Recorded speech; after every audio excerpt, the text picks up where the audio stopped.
આની અંદર મુખ્ય અને મહત્ત્વની વાત એ છે અને ગૌરવની વાત પણ એ છે કે ભારતીય સેનાની ત્રણેય પાંખના જે પ્રમુખો છે એમને આઈપીએલ જોવા માટે આમંત્રણ આપવામાં આવ્યું છે અને એમનું સન્માન પણ કરવામાં આવવાનું છે।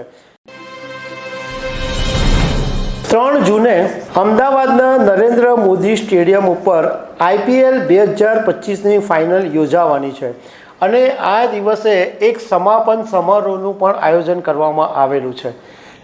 આની અંદર મુખ્ય અને મહત્ત્વની વાત એ છે અને ગૌરવની વાત પણ એ છે કે ભારતીય સેનાની ત્રણેય પાંખના જે પ્રમુખો છે એમને આઈપીએલ જોવા માટે આમંત્રણ આપવામાં આવ્યું છે અને એમનું સન્માન પણ કરવામાં આવવાનું છે। તો આ એક ખરેખર ગૌરવની વાત છે કે આપણા ભારતીય સેનાના જે પ્રમુખો છે એમનું સન્માન થશે। તો આના વિશે તમારી સાથે વાત કરીશ। મારું નામ રાજેશ શાહ છે અને તમે જોઈ રહ્યા છો ગુજરાતના સૌથી મોટા ડિજિટલ ન્યૂઝ પ્લેટફોર્મ ખબરછે.com।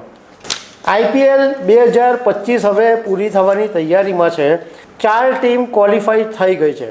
એમાં પહેલા અને બીજા નંબરે પંજાબ કિંગ્સ અને આરસીબી છે અને ત્રીજા નંબર પર ગુજરાત ટાઇટન્સ અને મુંબઈ ઇન્ડિયન્સ છે। એટલે પહેલું જે ક્વોલિફાયર 1 છે એ પંજાબ અને આરસીબી વચ્ચે રમાવાની છે અને એ ચંદીગઢમાં રમાશે। હવે આ બે ટીમમાંથી એક ટીમ જીતશે એ સીધી ફાઇનલમાં જશે અને બીજી જે મેચ છે એ 29મીએ રમાશે। આ ક્વોલિફાયર 1 છે એ 29 તારીખે રમાશે અને 30મીએ એલિમિનેટર મેચ છે અને પહેલી એ ક્વોલિફાયર 2ની મેચ છે અને 3 જૂને જે બે ટીમો ફાઇનલમાં આવશે એની મેચ રમાવાની છે।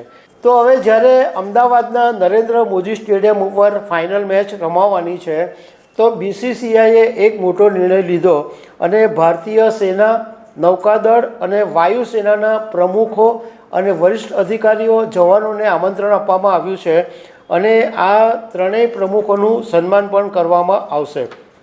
ક્રિકેટ બોર્ડના સચિવ દેવજીત સોકિયાએ મીડિયા સાથેની વાતમાં એવી માહિતી આપી કે army chief general Upendra Dwivedi, navy chief admiral Dinesh Tripathi, air force air chief marshal Amarpreet Singh અને કેટલાક વરિષ્ઠ અધિકારીઓ અને જવાનોને આઈપીએલ 2025ની ફાઇનલ મેચ જોવા માટે આમંત્રણ આપવામાં આવ્યું છે।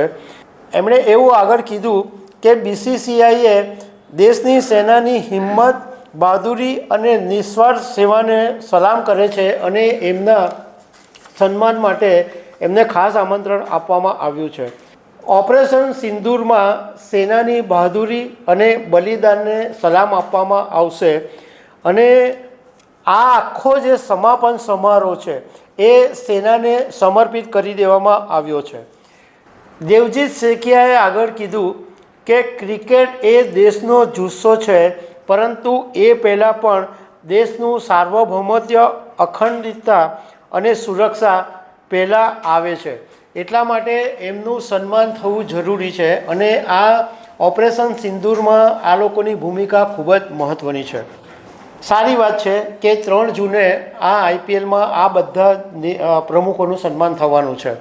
હવે આઈપીએલ 2025ની વાત કરું એના કરતાં હું ઓપરેશન સિંદૂરની થોડીક ખાલી તમને વાત કરી દઉં કે ભારત અને પાકિસ્તાન વચ્ચે જે સંઘર્ષ થયું અને 7મી મેના દિવસે ઓપરેશન સિંદૂરની જાહેરાત કરવામાં આવી, પરંતુ એ પહેલાં આ ભારતીય સેનાની ત્રણેય પાંખના પ્રમુખો છે એ દિવસ રાત મહેનત કરી અને પ્રધાનમંત્રીથી માંડીને એમની સાથે મુલાકાતો, આયોજનો કરવા, લશ્કરના આર્મીઓ સાથે વાત કરવીથી માંડીને બધી તૈયારીઓ વ્યસ્ત હતા અને ઓપરેશન સિંદૂરને સફળ બનાવવા માટે આ પ્રમુખો ઉપરાંત આખી ભારતીય સેના એવું કામ કર્યું કે દેશના લોકો એમને ગૌરવ આપી રહ્યા છે અને એમની પ્રશંસા કરી રહ્યા છે।